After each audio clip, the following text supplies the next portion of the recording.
Hey, my people. Great to see you this evening. My name is Pastor M, and welcome to Church for Business People. By the way, just let me know where you're checking in from, wherever you're from. Just let me know on the comment line. Just let me know exactly what part of the city, what estate, what city you're coming from, or what even continent. Would just love to connect with you out there. And I'm so glad you're here tonight. By the way, we've been having this great conversation about kingdom business. And so if you're into kingdom business, if doing business God's way even excites you in any one bit like it does us, the rest of us, then you are home. This is the place for you. So this May we're focusing on rebuilding with wisdom, and the through this COVID-19 crisis, there's a whole rebuilding season that our businesses are entering into right now. And so we've been talking about funding your business. How do you begin to find funds for your business without going into debt? Tonight we want to start talking about staffing your business. The other resource you need that is incredibly important for you is people. So we're going to be talking a bit about that this evening. And as we start, I want to ask you to do me a favor. Just hit share on your browser. If you can just share, send somebody the link to this, or start a watch party, do something that allows your friends to benefit from the wisdom, the godly wisdom we're going to be learning this evening. And also there's a pinned link on this stream. Just click on that if you would like to join our WhatsApp community. There's a business WhatsApp community, and what we've been doing is just receiving information, receiving help that is specific for our businesses. And so if you would like that exclusive space to be part of that community, then hit that link. So we're going to start with worship as we like to. And the reason we start with worship is not because it's a thing to do or because we're Christians. We start with worship because that's the essence of kingdom business. It comes with recognizing who the true King is. And so let me just pray as we begin. Father, thank you for this evening. Can't wait for what you have for us tonight. As we worship you right now, I want to invite your people to raise their hands, to lift you up in their hearts, to put you above their businesses. And I pray that as we do so, that Lord, you would build a throne this evening and you would help us to access everything you have for us. We love you, Lord, and we pray all these things in Jesus' mighty name. Amen. Hello, everybody. Welcome to another session of Church on Business. We have been doing this for a few weeks now, and the responses have just been amazing. Just hearing the stories of people who are taking these truths and applying them in their businesses, in their lives, is just powerful. So join us as we worship the King. Why do we do this? Because this is what I believe, that when we put God in his rightful place, everything else falls into place, and it starts with our minds and our hearts, and then flows on and is manifested in our businesses, in our lives, in everything else. And because when our hearts and minds are right, then we're okay. So join us as we sing. It might not be a businessy thing to do, but it's an awesome thing to do. So join us as we worship God. Let's go.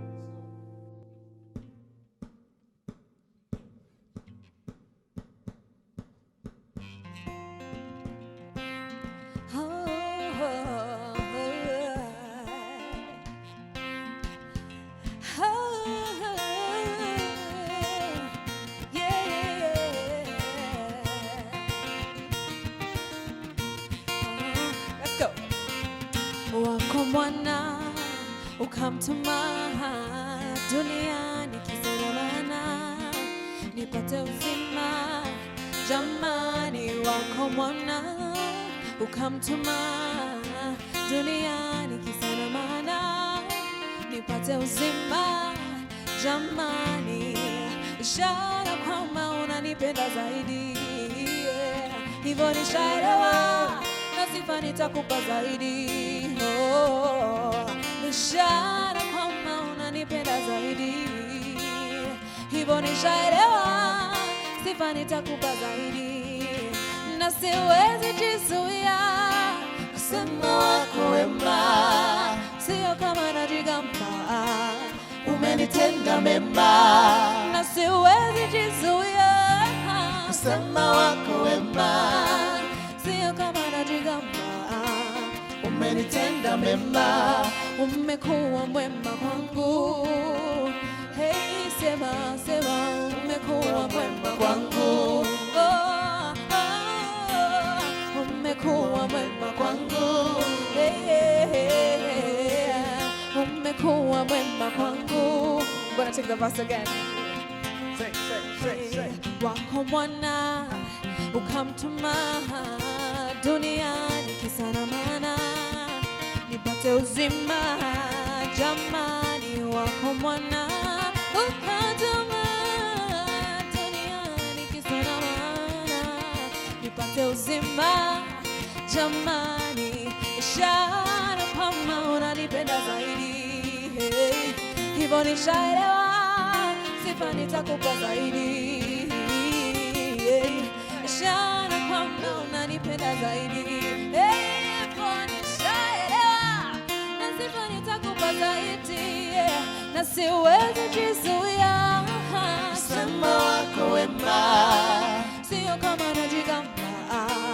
Umenitenda mema, Na siwezi jizuia.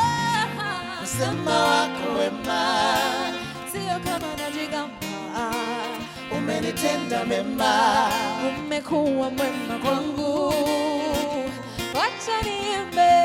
Umekuwa mwema kwangu, hey, yeah, yeah. Umekuwa mwema kwangu, sema, sema. Umekuwa mwema kwangu, yeah, yeah. Oh.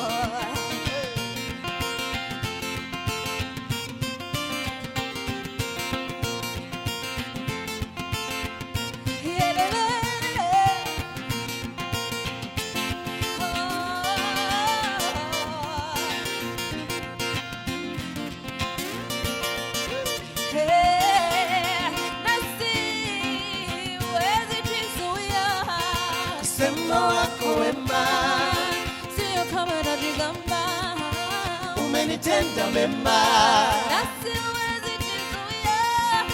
sema wako wema, Sio kama najigamba, umenitenda mema, umekuwa mwema kwangu, umenipenda, umekuwa mwema kwangu, oh, umeniponya, umekuwa mwema kwangu. Eh, nina imani si utakuwa mwema kwangu. Eh, siku za mbele utakuwa mwema Kwangu. Eh, utakuwa mwema Kwangu. na siwezi jizuia. sema wako wema, Sio kama najigamba, umenitenda mema, siwezi jizuia. sema wako wema, Sio kama najigamba, umenitenda mema.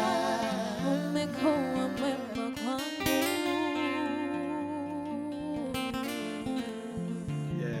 Yeah. Oh, come on, guys. Like, if that doesn't get you moving, that God is a good God and He has your back, Webby, man, He's got our backs, He's got man. our backs. You know? He's never letting us go. He's never letting us go. Even if us guys let go, he'll always He doesn't let go, huh? That's right. Ah, come on, man. That is so good.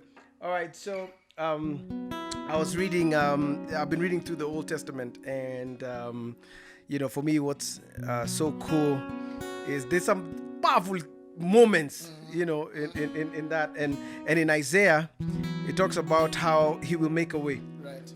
right? And He'll make a way in the wilderness. And I was just thinking about that, like, what's the story about making a way in the wilderness? Like, how does that actually happen? How does this wilderness thing work? And the wilderness is basically the wilderness. It's people have not gone there. There is no food. There is nothing. And what I think God is saying is that even though there doesn't seem to be a way, there doesn't seem to be people who've gone that way before, there is no supply, there is no resources, is that God is the ultimate supplier and He will make a way. So you can claim this over your life, over your family, that God will make a way. Amen. Let's do this, man.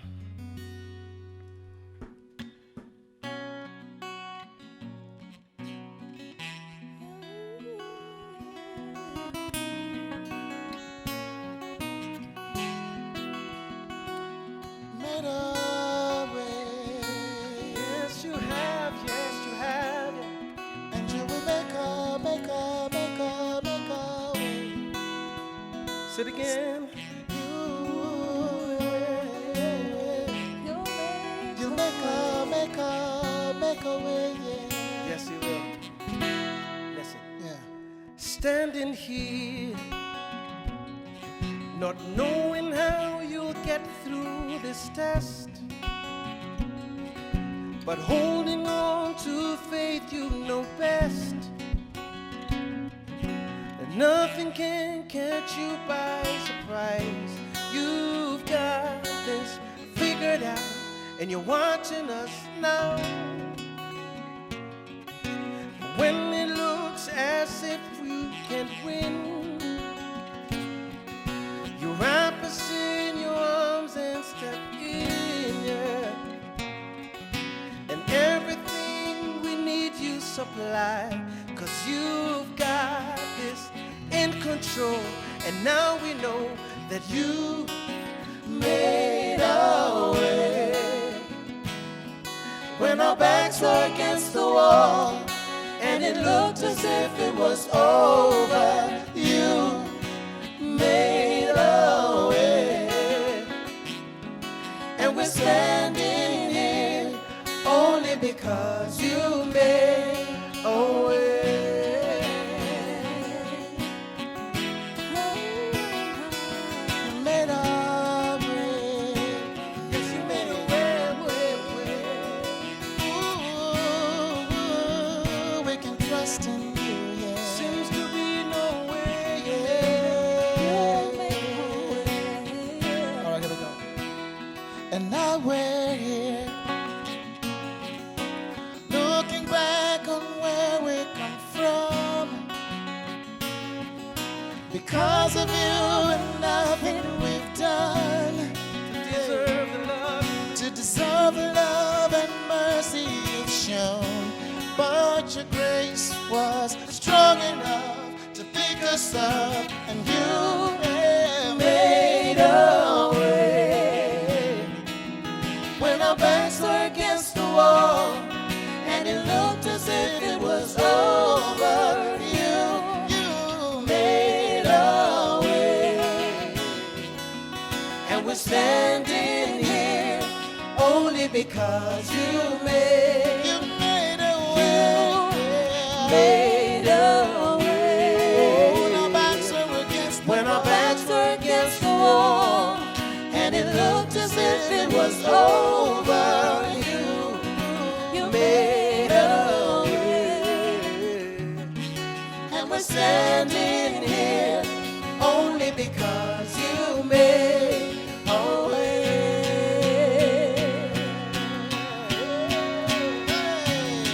Move mountains, you cause walls to fall with your power. Perform miracles. There is nothing It's impossible. that's impossible.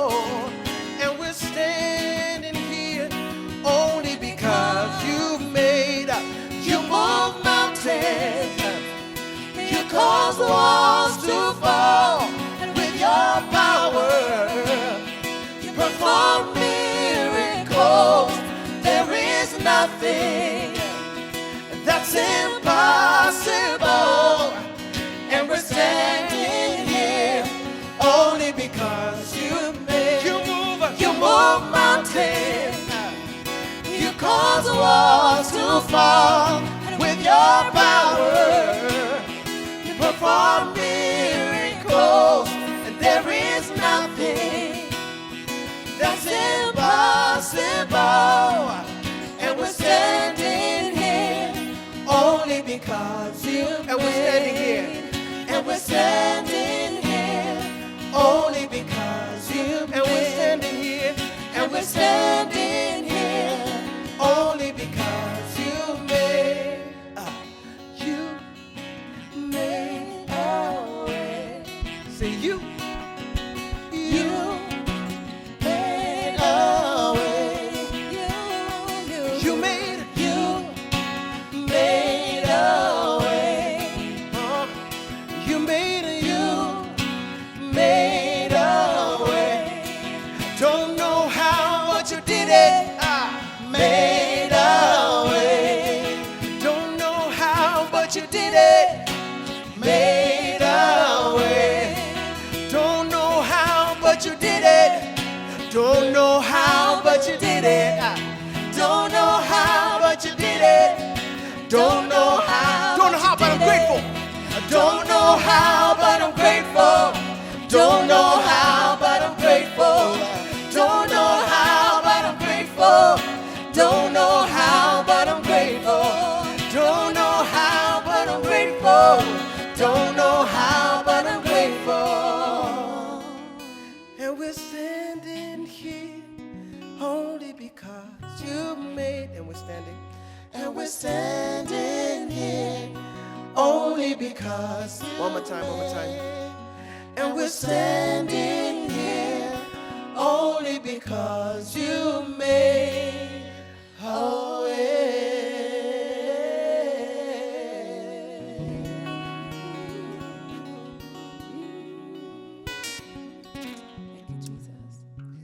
He's making a way, people. Amen. These are just not good songs. They're truths that we stand by. They're truths that we live by. Because when we declare these truths and keep on declaring them and keep on believing them, God is pleased because this is His desire. His desire is to make that way for you. And His desire is to move you forward. The past, we are saying, is behind you. Come on, somebody. Yeah. The past is behind you. Your future is secure. Your future is secure. And that's why we move forward. We move forward because He's a God who's of the forward. I don't even know if that's proper English, but we're saying we're moving forward. We're moving forward with Him. Amen? Amen. Let's go.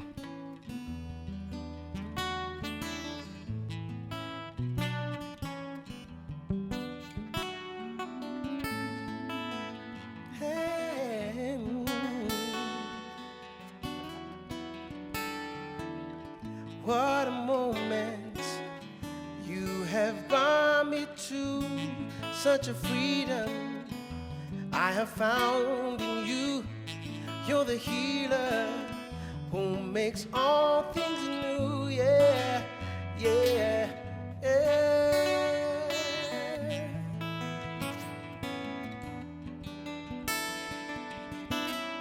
I'm not going back, I'm moving ahead, here to declare to you, my past is over and you, all things are made new. Surrendered my life to Jesus, I'm moving forward.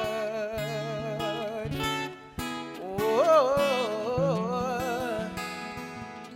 say. You have risen with all power in your hands. You've given me a second chance. Hallelujah, hallelujah, yeah, yeah, yeah, yeah, yeah, yeah. I'm not going back, I'm moving ahead, here to declare to you, my past is over in you, all things are made new. Surrender my life to Christ. I'm moving, I'm not going back, I'm moving ahead, here to declare to you, my past is over in you, all things are made new. Surrender my life to Christ. I'm moving forward.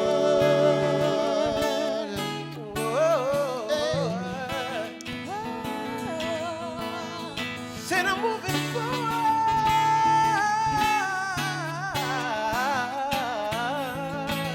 Oh.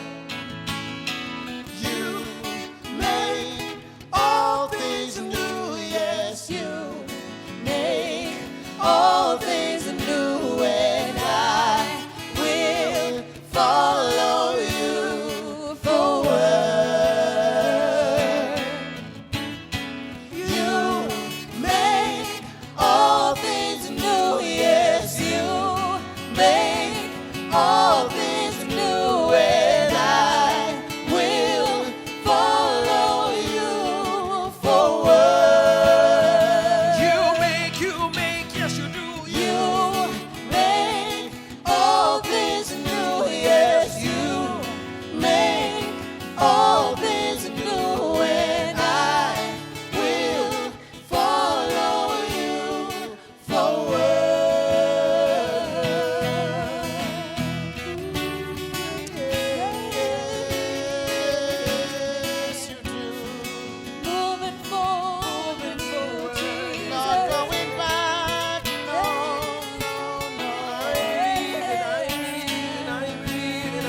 Jesus' name we've prayed.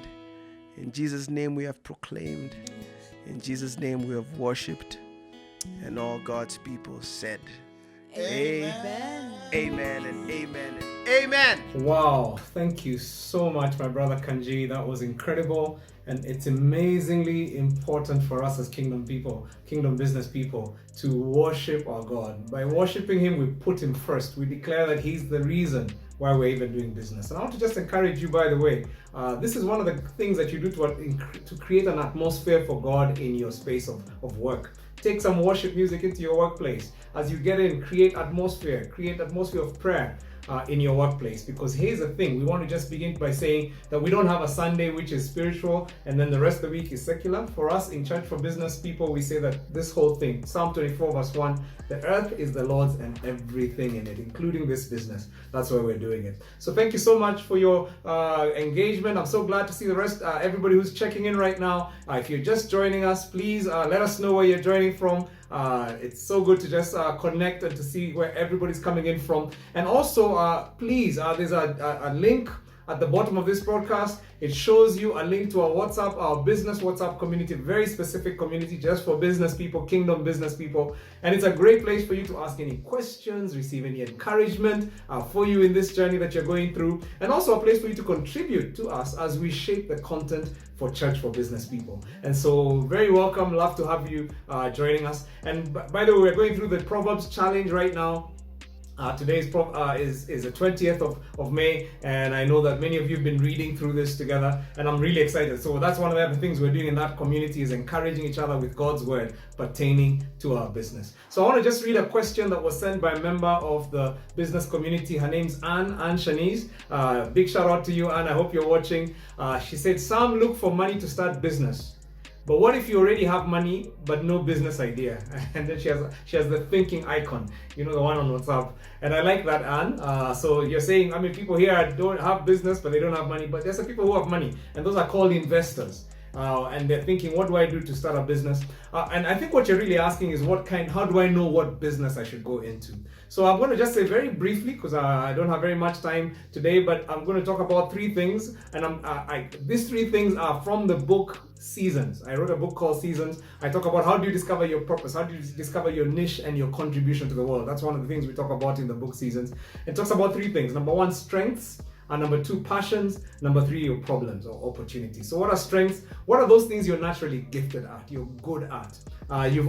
Since you're a kid, people say you're good at this, or maybe it's just something you find that you do without effort. So what is it? Maybe some people are just good at math. They're able to just put figures together and they can instantly just know what things add up to, and everybody's looking at you and thinking, how did you know that? Some people are good at working with their hands. You just start things. Some people are great in the kitchen. They're fun. They're just instinctive at putting things together, and they taste amazing. Some of you sing like angels. I don't know what you're good at. It may just be that you talk and people listen. You're charismatic, whatever it is. What are your strengths? And this is one of those things you continue discovering as you grow. What are the things and ask people about? Number two is your passions. What are the things that engage you emotionally? It could be those things that you so love them that you will do them for free. People won't even have to pay you to do it. You just wake up and you love to garden. You love to just look after the environment, whatever it is. Or it may even be something that makes you really mad. You see a TV program and it shows women who are being abused, and your blood just boils. And you probably think everybody else is like you, but no. We are all shaped uniquely. And so what are those things that really rile you up, really get you engaged emotionally? That's your passions. And then number three is the problems or the opportunities. So what are the things around you, the challenges that you see around you that need solution? Here's the thing that most people don't realize. The purpose of business is to solve problems. Kingdom business is all about solving problems. Yes, money is one of the problems you're trying to solve to create income for your family, I agree.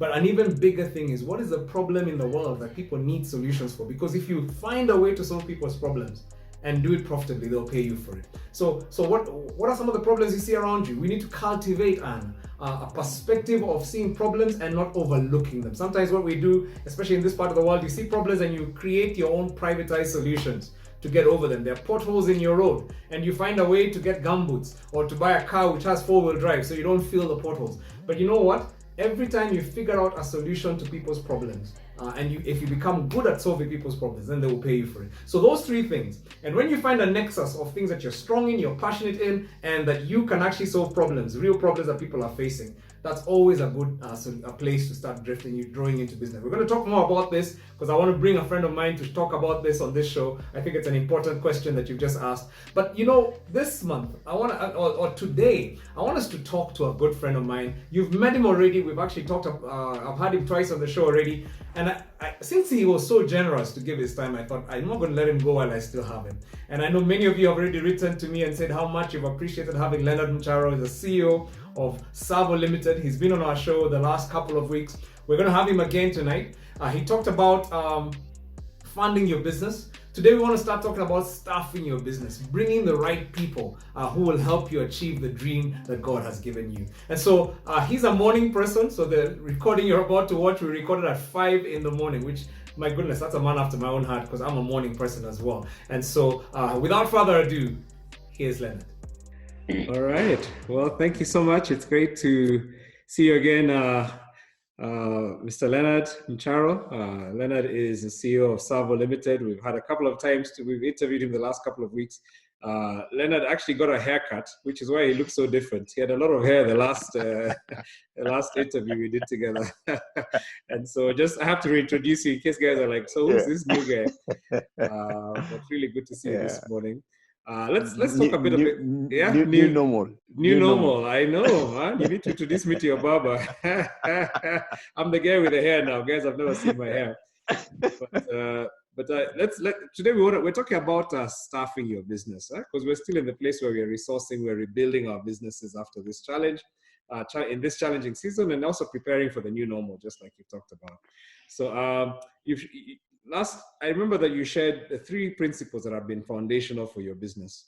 And if you remember, you talked about the fact that it's the right people, no debt, and having a cash buffer. And at the last couple of weeks, we've talked about what that having no debt and having a cash buffer has meant for your business in this time, and even how to go about building that kind of thing.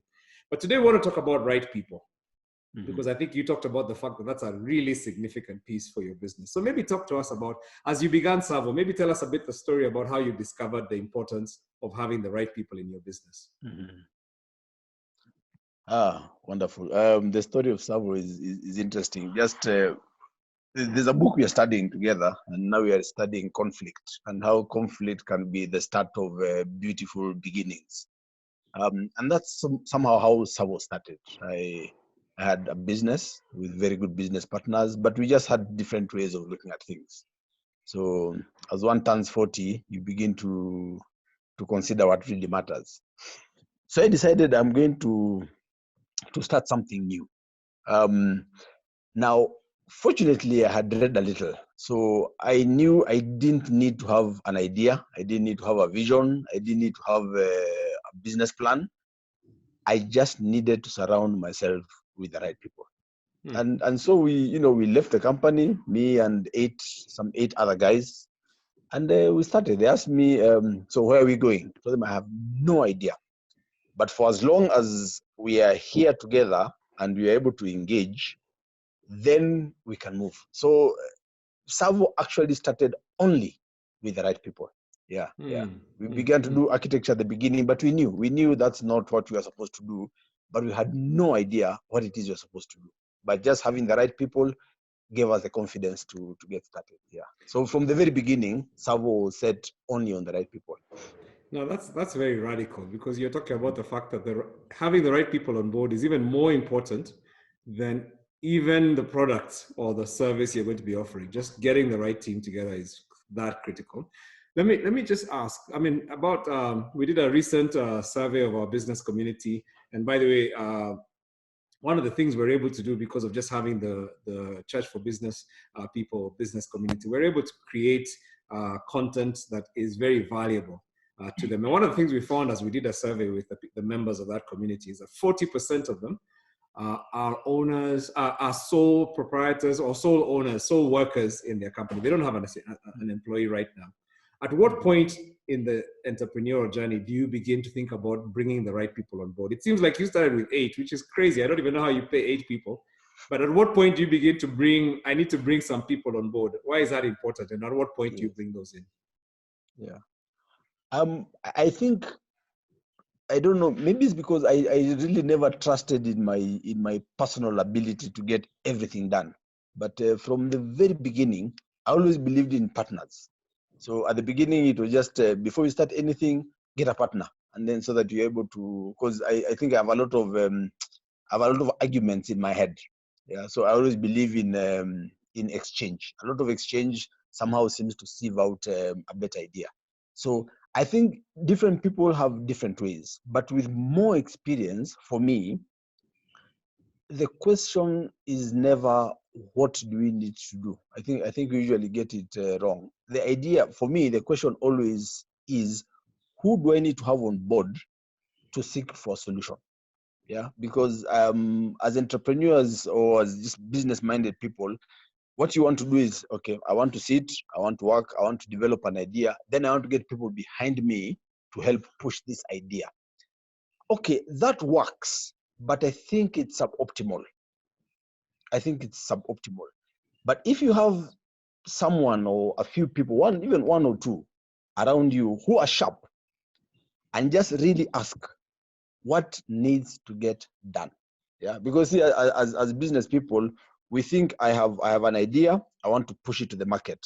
Yeah. Sometimes it's just good to ask, what does the market need that I can solve? You know, once you turn the question, and then you're able to also turn the process. Yeah, so that who, then what? Yeah. Who then what? And it's interesting because we've talked about the fact that one of the books that really influenced you was Jim Collins' Good to Great. And that's actually one of the principles he really talks about in that book. If you haven't read that book as an entrepreneur, that's one of those must reads with your team. Yeah. Good to Great. And he talks about first who, then what. And I think that's how you decided to start. So you started with a team of 8. You're the leader, but you had a team where you said, if I have the right team, then whatever we do is going to succeed. How do you find the right people? Who are the right people? What are the qualities you look for that tells you this is the kind of guy I want to work with, or this is the kind of lady I want to work with? Yes. It sounds simple, not easy. First, again, I've benefited a lot from other people's wisdom, other people, books and stuff. The first thing that I think I copied from this fellow Warren Buffett: get somebody with 3 key things. Number 1 is integrity. Number 2 is intelligence. I think you want somebody who understands, quickly understands things. Yeah. Number 3 is energy. You want someone who is diligent. So without diligence, then you have a lazy dreamer. Without integrity, you'll have a thief. So you want someone who has those 3 basic things. Yeah. And then once you bring integrity, intelligence, and energy.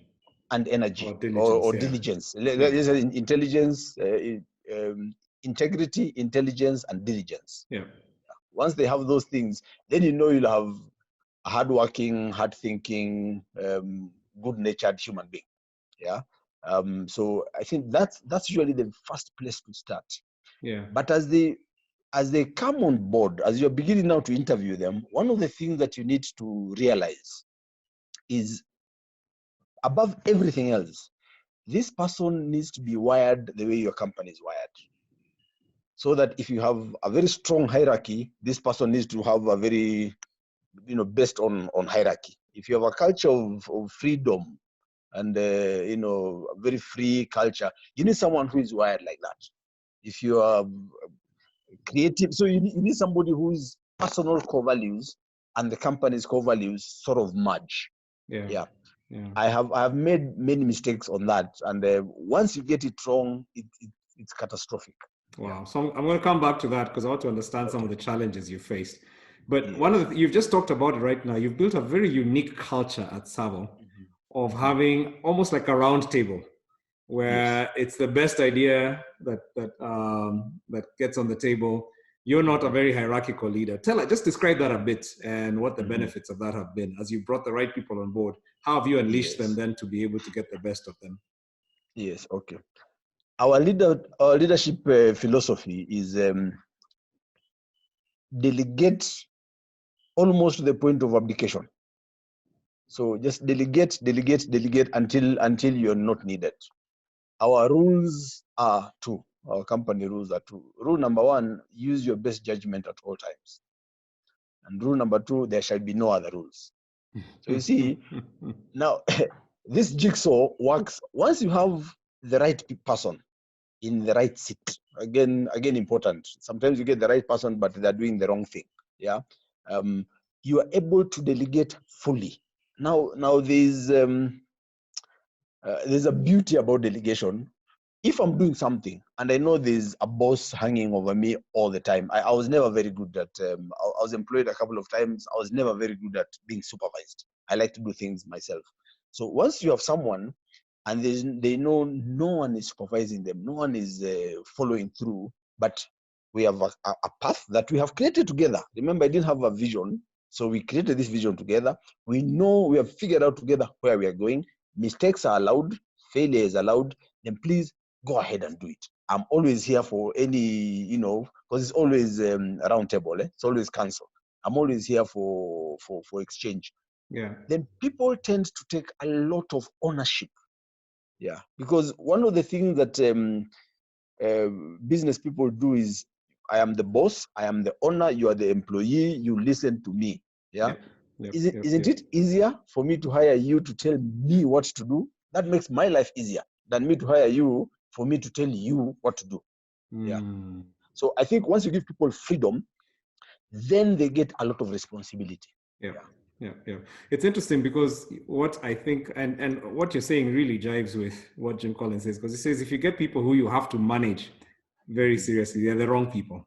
So what you're saying is, as you get the right people, then you're actually able to trust them more. You're able to release them more, and then your work is not necessarily to look over their shoulders. You have agreed on the big picture, the what and the why, and now you've let them figure out the how. So I really like that. And so you're saying, okay, so you've got this culture, and I mean, I've been fascinated to see how it works. You've got young people on your team, you've got older people, everybody sits around, you've got a kind of like a round table approach where everybody throws in their ideas, the best idea wins, everybody feels empowered to speak. I mean, I don't know whether that would work. How does that work in an African culture? When you've got your intern can actually be the one who brings the idea that wins the day. We need to just, what has been the value of this? Maybe let's start there. What has encouraged me to do that is failure. There are times, my wife and I have always been partners in investment. So every time I did things on my own, I failed. So I failed so many times, I realized, wrong move. So just have people around. But I must put a caveat. We don't manage people at all, but we manage the system very tightly. Yeah. So there are parts of the culture that move, like a planetary system, like the solar system. Your planets and the moons and the asteroids, those things are in constant motion, but the sun is still. Yeah. So the core values, you have freedom to do whatever you want, but the core values don't change. You have freedom to do what you want, but the purpose does not change. Yeah. So there are things that are so rigid.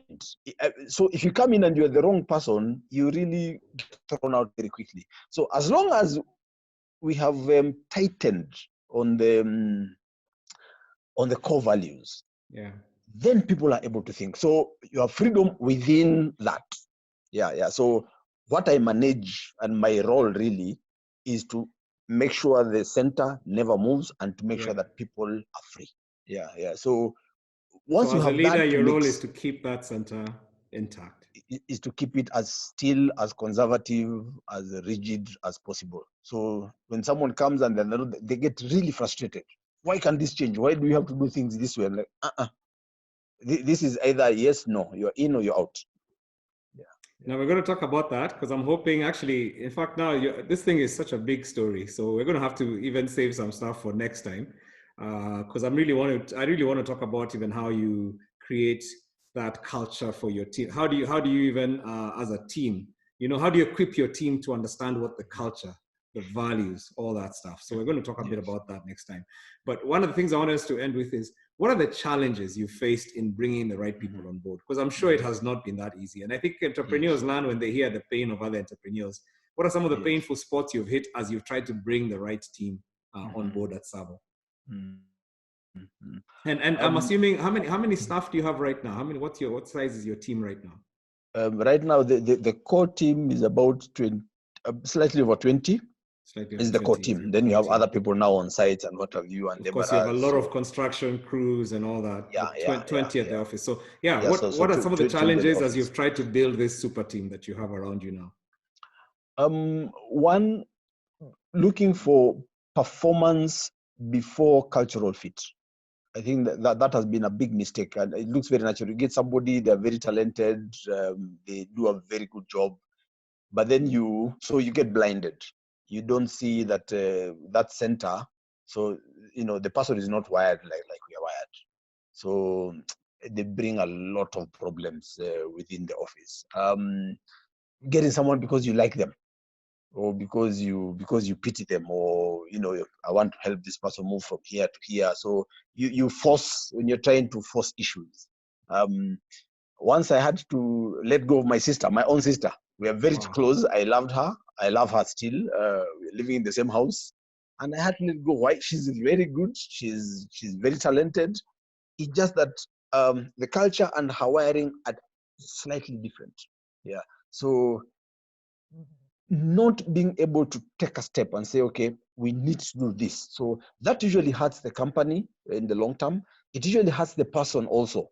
The person that you're trying to preserve within, it hurts them, because if this is not my thing, this is not my language, and you're forcing me to speak it, so it's always very, very stressful. Yeah, because I must add that with all the freedom, with all the camaraderie and the hugs and what have you, ours is a performance culture. The demand on delivery is ridiculously high. What we require from one person is very, very high.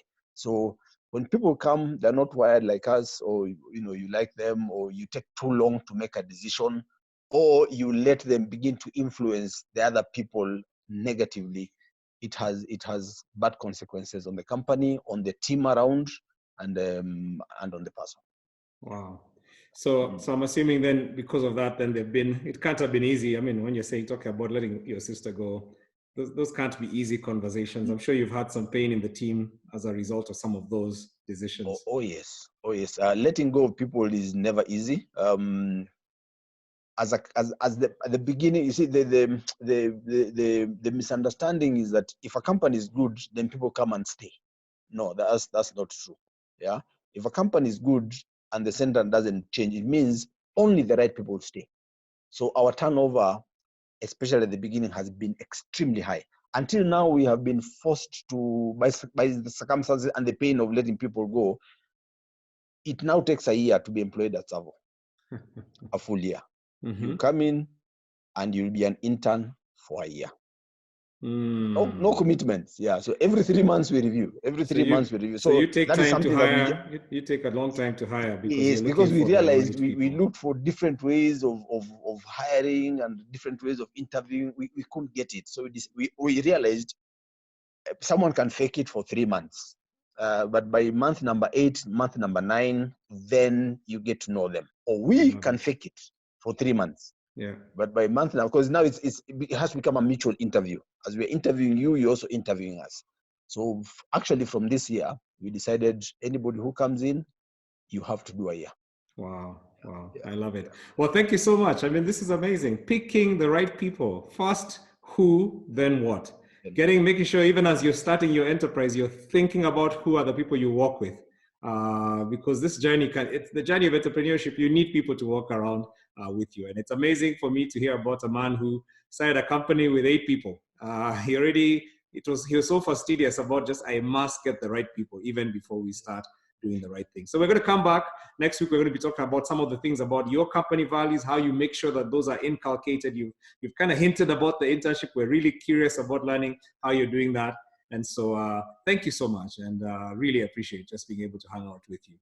Thank you, sir. Thank you very, very much. Awesome. Wow.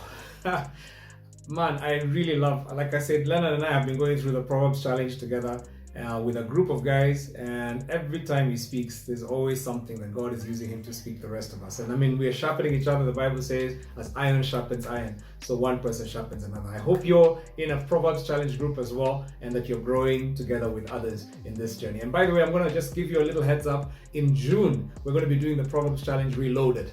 So we want to actually read the book the second time round. Maybe some of you haven't had a chance to read it. This is a time for you to start planning for it, because we're going to be going again through it. But number two, maybe you read it alone. And this, what I'd encourage you to do is raise a few other people around you that you can go through the book of Proverbs with. Call 4 of your friends, 5 of your friends, and say, hey, we're going to read this one chapter a day in the book of June.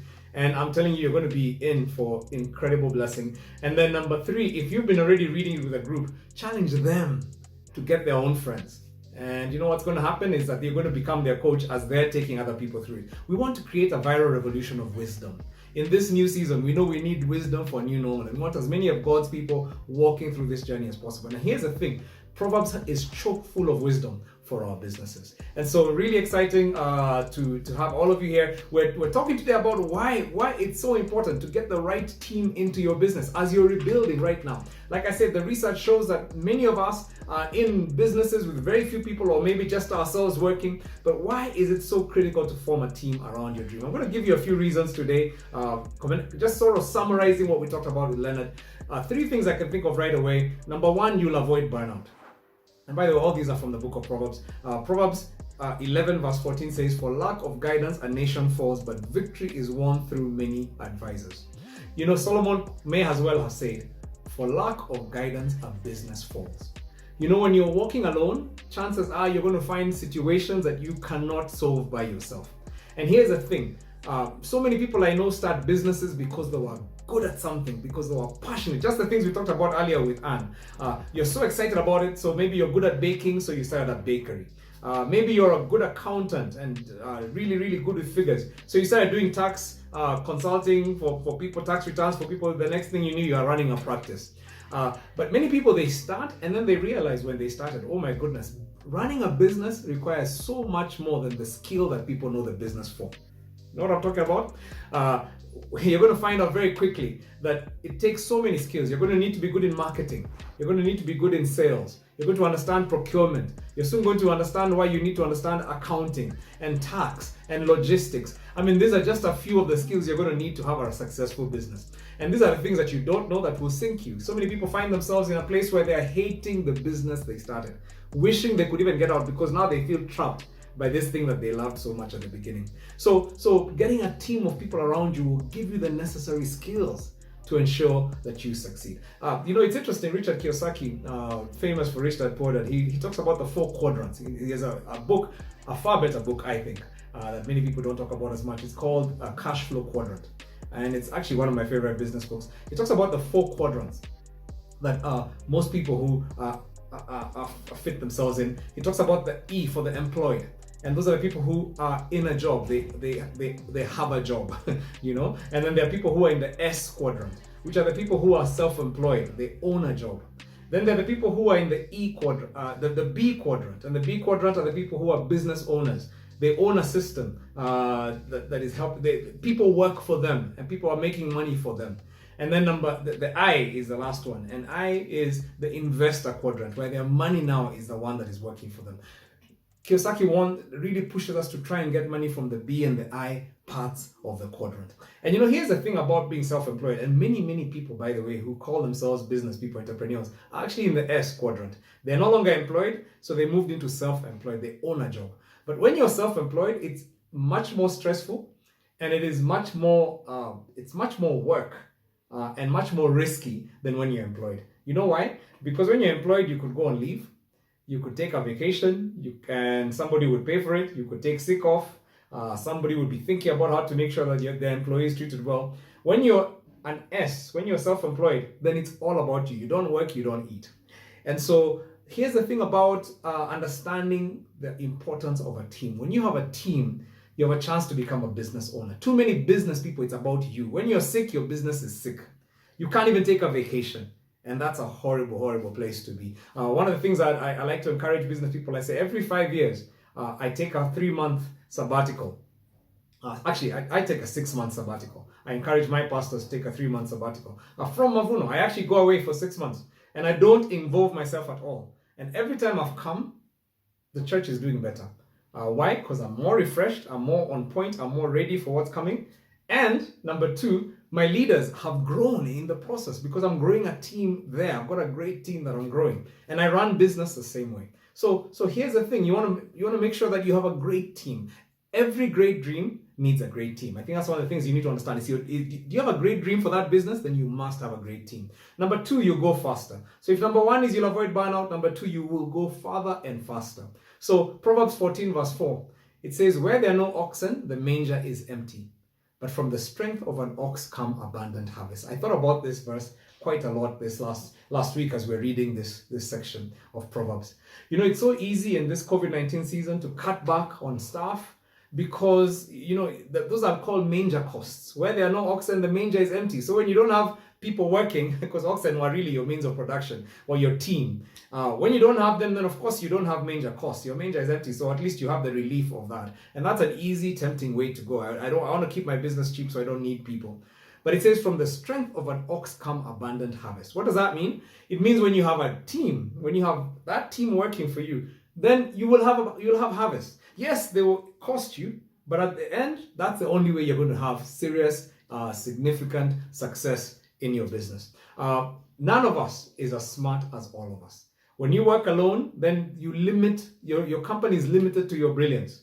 When you work with others, then their different strengths come into play. There's a great book, Jim Collins, Good to Great. I mentioned that in the interview with Mcharo.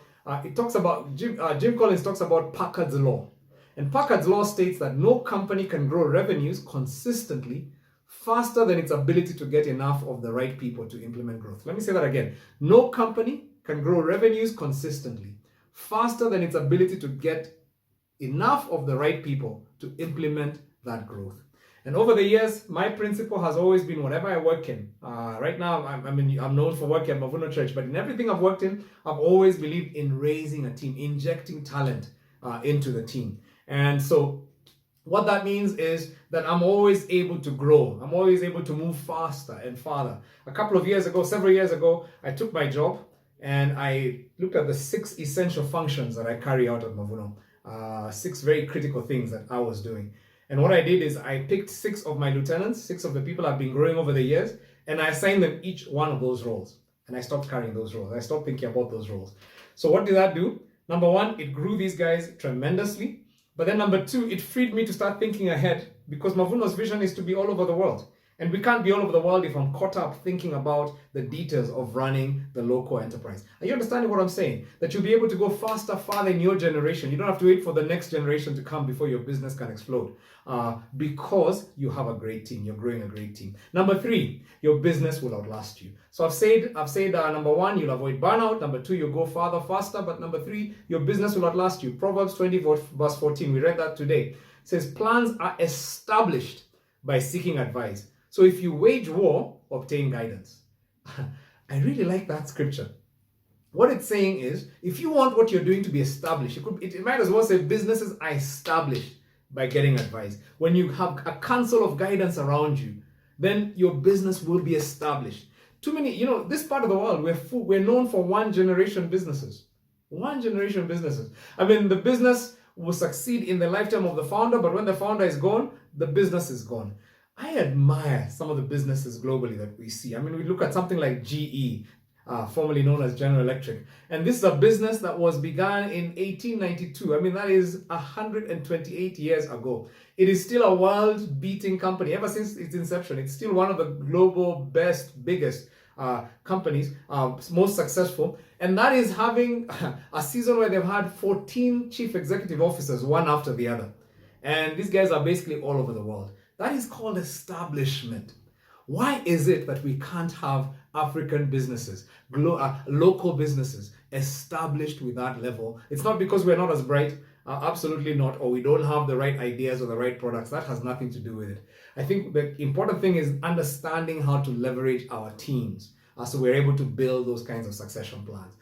Here what happens is we have what we call Kamau and Sons. And Kamau and Sons is a hardware store somewhere in River Road. and Kamau makes he educates all his kids, the business does really well. What happens when Kamau dies? Sons are left fighting. They even go on the newspaper. They're fighting for their father's wealth, and within a few years, they've destroyed that company, and there's nothing left of it.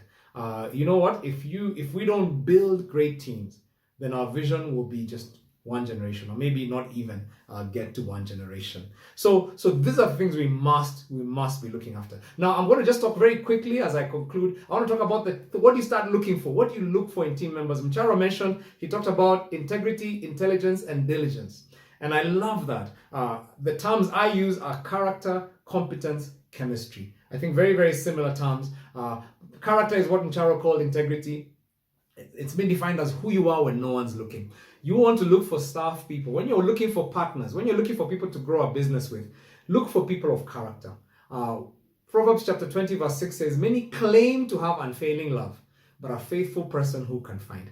You're looking for people who are faithful.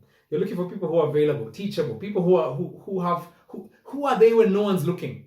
Do they treat everybody the same way? Do they act differently when they're in the public limelight? You know what?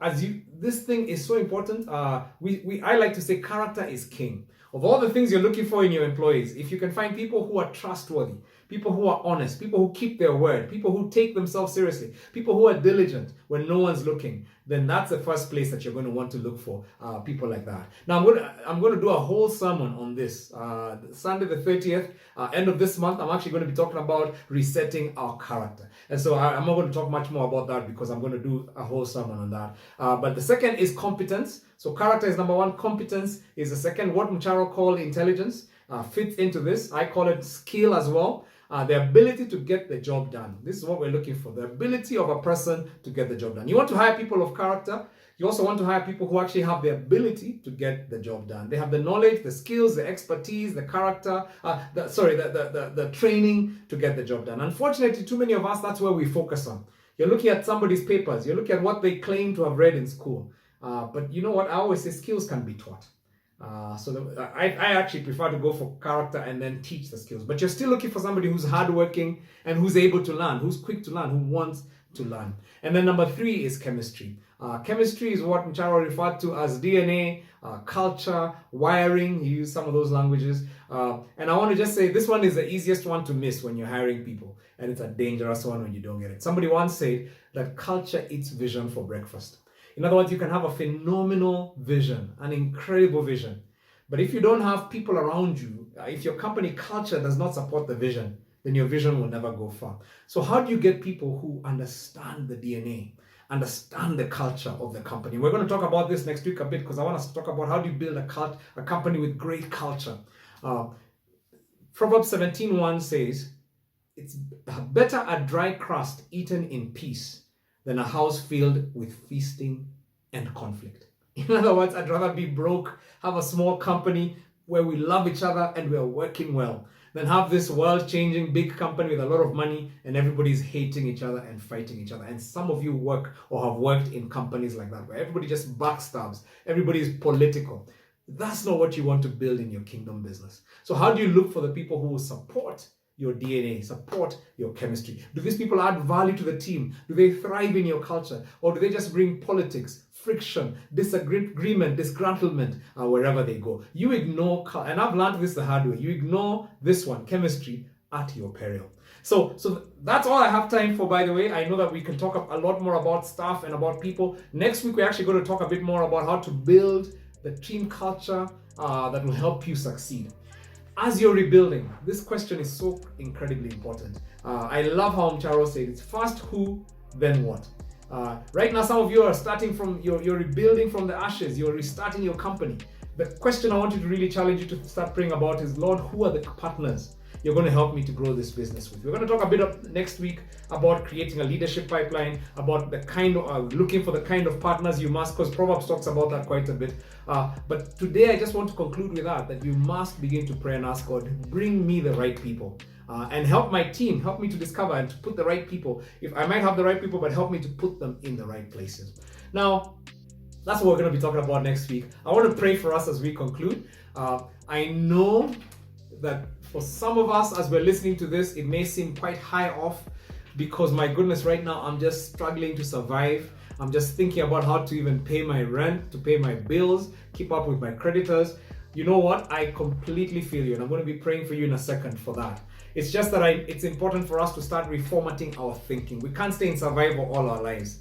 We must start thinking up there about where we are going, about how we are rebuilding. And that's what this series is about. That's why we're talking about rebuilding with wisdom. And so I want to just pray for you wherever you are. And let me just say this, keep sending your prayer requests. We pray for you even during the week. So as you join the WhatsApp community, I want to just mention that again. Join the WhatsApp community because you can always keep sending prayers about your business and whatever you're facing in the businesses. And we would just love to be in prayer for you. And so let me just pray for us. My Father, I just want to thank you for church, for business people. Thank you for all the business people who are watching this. Thank you for everybody who's making this an important part of rebuilding in this season. Thank you because your word is paramount. And Lord, as we're reading through your word right now, I'm praying that you would reformat us. You'd reformat our thinking. You'd reformat our mindsets. You'd reformat our paradigms. I know that it's important for us to start to think like you. Your word says, as a man thinketh, so he is. And I pray that, Lord, even as we think, as we get out, your word starts to shape us, that you would transform us right from the inside. So that, Lord, even our thinking would become distinct and become different. I pray that, Lord, our businesses would become light, would become solution givers to our society. Lord, I want to pray for that person right now who's in distress. Even as they're listening to this, they're thinking about, my goodness, things are difficult. This business has not worked. I've had to shut it down. They're in a place of maybe even distress and despair. And I thank you because you're a God of a second chance. I pray right now that, Lord, you'd encourage my brother, you'd encourage my sister who's watching this. And I'm praying that, Lord, you'd give them hope, give them understanding. Your word says that even though a righteous man falls 7 times, yet he will rise again. And I'm praying for a rising.